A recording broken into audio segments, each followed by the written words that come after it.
It's liftoff for new tactics to target nuisance drones.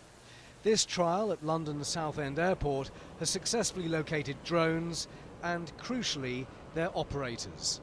We quite often see that if there's a nuisance drone, you may see where the nuisance drone is, but it can be back the next day and the day after that. If you're able to detain the pilot and take away the drone and his operation, then you have a success and stop the issue. Radio masts are able to detect the frequencies being used by the drones. Cross-referencing those means it can be precise. There are now around 3 drone sightings every week near British airports.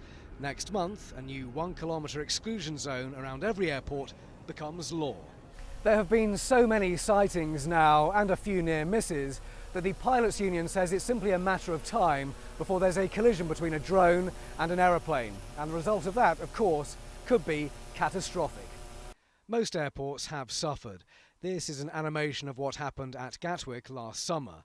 One drone causing delays for thousands of people, their planes either stuck in a holding pattern or diverted to a completely different airport.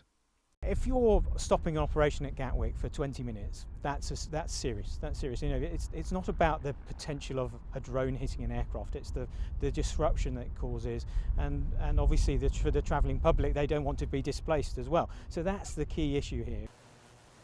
They may be watching us, but the airports can now watch them in this escalating campaign against nuisance drones.